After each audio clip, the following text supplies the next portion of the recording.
Tu es la source de tes schémas amoureux répétitifs. Qu'est-ce que c'est qu'un schéma? Un schéma, c'est une situation pourrie qui vous arrive contre votre volonté, même si vous cherchez à l'éviter ou à passer outre. Bonjour à toutes et à tous. C'est un bonheur que de vous retrouver pour cette nouvelle vidéo. Si vous ne me connaissez pas encore, je suis Bénédicte Anne, votre love coach depuis la fin des années 80. J'accompagne des hommes, des femmes, des couples qui ont galéré en amour, qui galèrent en amour et parfois dans d'autres domaines, à attirer directement la bonne personne et à se positionner dans leur vie. Un positionnement qui leur permet de se respecter et de se faire respecter.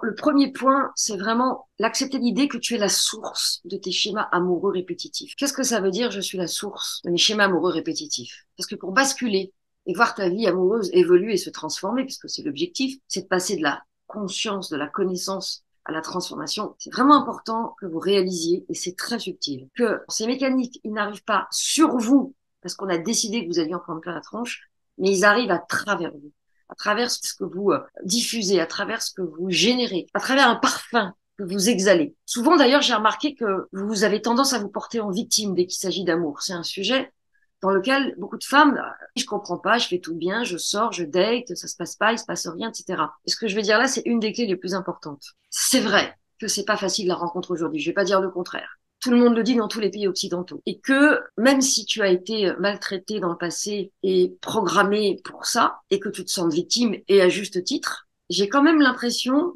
qu'il y a un plus. Si tu te victimises toi-même de ton passé. Je dis pas qu'il faut pas en tenir compte, hein, attention, mais que nos propres réactions ont tendance à nous emmener dans la complaisance. Et la réalité, comme je l'ai effleuré il y a quelques secondes, c'est que la jungle des rencontres, les comportements, comme vient de raconter vite fait Martine, l'homme qui l'embrasse et qui disparaît, et puis au-delà de la ronde des hommes qui se suivent et se ressemblent, il y a l'exigence du sexe qui quand même pour beaucoup est un prérequis. Tout ça fait que c'est pas facile et j'en conviens. Pour autant, notre impuissance n'est pas liée à la jungle parce que j'ai plein de coachés qui trouvent au-delà de la jungle. Notre impuissance, elle est liée aux croyances et aux programmes qui se sont construits dans notre enfance. Ils se sont imprimés dans notre inconscient. Et en fait, ils génèrent une sorte d'évidence de l'histoire qu'on se raconte. C'est-à-dire que si je me dis que, de toute façon, c'est comme ceci, c'est comme cela, évidemment, je vais envoyer l'information que ça va être comme ceci et comme cela. Et évidemment, c'est comme ceci et comme cela. Et du coup, ça justifie nos problèmes relationnels parce qu'on se dit, ah oui, forcément, c'est comme ceci. Et c'est vraiment important de voir qu'il y a des liens très intimes entre la projection qu'on fait sur les autres et la réalité des autres. C'est-à-dire que parfois on est parano, parfois c'est juste. Mais comme notre programme principal consiste à ne pas avoir de place, ou en tout cas pas celle qu'on voudrait, ben on a plus tendance à être parano et on a beaucoup de mal à faire la part des choses avec certains hommes. C'est pour ça que très souvent je dis à mes coachés, on leur laisse une chance pour voir. Alors comment est-ce que ça va s'exprimer, ces comportements, ces désillusions qui sont récurrentes et qui sont liées au schéma de l'enfance? Ça va prendre la forme par exemple de l'addiction. Je parle de l'addiction amoureuse là, hein. Je vais pas parler des addictions autres. Là, l'addiction à l'amour, c'est plutôt l'addiction à l'idée de l'amour. Je rêve au prince charmant. C'est la dépendance affective. Ce sont tous les mécanismes d'évitement de l'intimité, comme j'ai déjà eu l'occasion d'en parler dans une vidéo et puis dans un mail que je vous ai envoyé là-dessus. Ensuite, c'est les amours insécures. Alors, les amours insécures, c'est très large comme champ. Il y a la codépendance, c'est-à-dire que l'autre est dépendant d'une substance, mais tu es dépendant de lui, dépendante. Le co-narcissisme, c'est-à-dire que l'autre est narcissique et t'en fait voir de toutes les couleurs, mais toi, tu vas être dépendante de cette relation toxique. Là, je vous renvoie au couple Burton-Taylor. Ils se disputent, ils se remettent ensemble, ils se remarient. Ils se font des scènes en permanence. On a aussi des personnes qui te vampirisent, te blâment, qui t'humilient, alors que ces personnes-là, elles sont parfaites. Et ça, c'est ce que j'appelle une forme d'addiction à la relation amoureuse et à l'amour. Et donc, forcément, si vous vivez ce type de relation, ça va vous conforter dans vos croyances. Et bien sûr, ça va vous renvoyer avec l'ascenseur du temps ce que vous avez toujours vécu. Et tout ça est un cercle vicieux. Et c'est parce qu'en fait, on n'arrête pas. On est tout le temps, tout le temps, tout le temps en train d'être dépassé par des choses qui sont violentes, intenses, qui nous rendent vivants, mais qui sont très lourdes à vivre. Et alors, justement, malgré la compréhension du système mis en place, que moi, je vois beaucoup de coachés qui comprennent ce qui se passe et qui savent pourquoi elles sont dans cette relation, elles savent ce qu'elles rejouent, les mémoriaux, les transgénérationnels, tout ça. Elles sont lucides sur ce qui se joue là. Et pourtant, à partir de toutes ces personnes, ces milliers de personnes que j'ai pu accompagner, tant qu'il n'y a pas la fameuse prise de conscience que je vais développer là, il n'y a rien qui va changer. Jung disait, tant que vous n'aurez pas rendu l'inconscient conscient, il dirigera votre vie et vous appellerez cela le destin. très, très connu cette phrase. Qu'est-ce que ça veut dire? Ça veut dire que ces mécanismes inconscients qui t'amènent à choisir des partenaires qui ne servent à rien ou avec lesquels il n'y a pas d'avenir, ces mécanismes-là, tu dois les rendre conscients et te demander comment ils arrivent à exister à travers toi. Et pour commencer, parce qu'il faut bien commencer par quelque chose, je t'invite, moi, à repérer les schémas qui sont les plus gênants. Qu'est-ce qui arrive tout le temps? Encore et encore, avec le même avec un autre pull, la même avec une autre robe. Quel est le type de scénario? Il n'y a pas besoin qu'il soit un alcoolique, l'autre work-alcoolique, le troisième en train de chercher un job, le quatrième avec une maladie auto-immune. Il y a juste besoin que ce soit lourd à porter. Le scénario identique, c'est lourd. Point. C'est pas léger.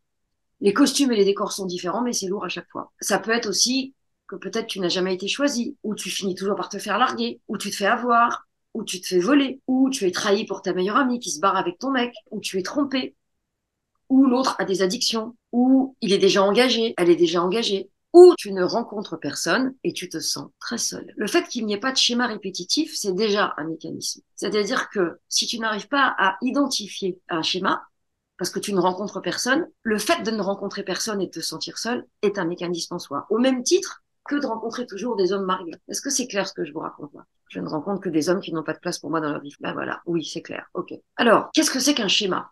Un schéma, c'est une situation pourrie qui vous arrive contre votre volonté, même si vous cherchez à l'éviter ou à passer outre. Et bien sûr, ça va impacter tout le plan émotionnel parce que cette rencontre va pas se passer comme vous aimeriez et vous allez l'interpréter. Par exemple, on ne vous invite jamais à sortir. Vous êtes seul à en crever la plupart du temps en dehors du boulot. Il y a ce ressenti à l'intérieur de vous, comme si personne n'allait jamais venir vers vous. Personne n'allait jamais vous rencontrer. Vous allez finir par crever seul avec votre chat. C'est ce que me disent certaines coachées. Et que la seule façon parfois d'être en contact avec l'autre, c'est de donner, d'acheter l'autre, en rendant service, en acceptant de coucher pour obtenir de la tendresse. Et bien sûr, vous ne pouvez pas vous attendre à ce que l'autre soit là pour vous, parce que vous savez très bien que ça ne sera pas le cas. Vous acceptez cette relation à sens unique faute de grive, parce que parfois, il vaut mieux une relation à sens unique que rien du tout. C'est pas toujours le cas, hein. Cette fameuse phrase que je déteste, je préfère être seule que mal accompagnée. Moi, je pense qu'on peut être bien accompagné. Mais c'est vrai que parfois, il y a des traversées du désert avant de trouver une bonne pioche, quoi. Généralement, on ne se demande pas pourquoi ça nous arrive. Pourquoi ça m'arrive à moi? En fait, on cherche souvent à remplir, à réparer, à solutionner, à se consoler. Et c'est ce que Jung cherchait à dire, en fait, quand il dit qu'on doit comprendre ce qui se rejoue et rendre conscient l'inconscient, il nous montre que c'est nous-mêmes qui générons le schéma. Parce que tant que l'inconscient va être derrière, on va répéter les mêmes scénarios. Sinon, on n'en aurait eu qu'un de scénario pourri. On n'en aurait pas eu 5 ou 10. Vous pouvez parfaitement intellectuellement expliquer pourquoi vous êtes ainsi. C'est facile d'établir des liens avec une enfance discutable. L'abandon, la solitude, l'humiliation et le cortège des blessures que tout le monde connaît. Vous les connaissez, ces blessures. On les a tous, toutes, plus ou moins. On en a au moins une ou deux. Et encore une fois, vous voir comme la source des humiliations passées que vous avez vécues et qui sont réelles, ne vous donnera pas le pouvoir de changer. Vous voir comme la source, c'est le début, mais ce n'est pas suffisant. Il faut aller plus loin. Parce que sinon, si oui, quand j'étais petite, je revis ça, je répète, ok, and so what? Moi, je connais des gens, ça fait 20 ans qui me disent la même chose. C'est terrifiant. Alors, ce qui nous intéresse, en fait, c'est que vos réactions et vos comportements ne soient pas émis de la part enfant de vous, mais de la part adulte. L'enfant, il est impérieux, il est exigeant, il est réactif.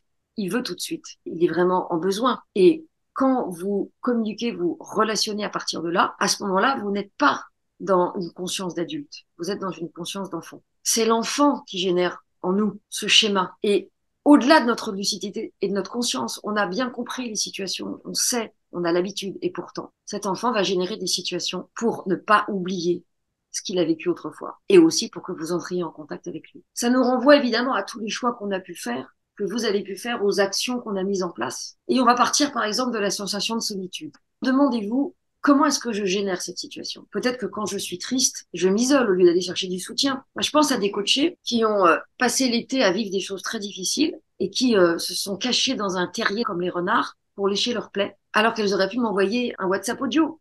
Et je leur dis, envoyez-moi un WhatsApp, je vous réponds, je l'écoute, ça me prend 2 minutes. Je réponds, ça me prend 1 minute parce que je vois tout de suite le problème.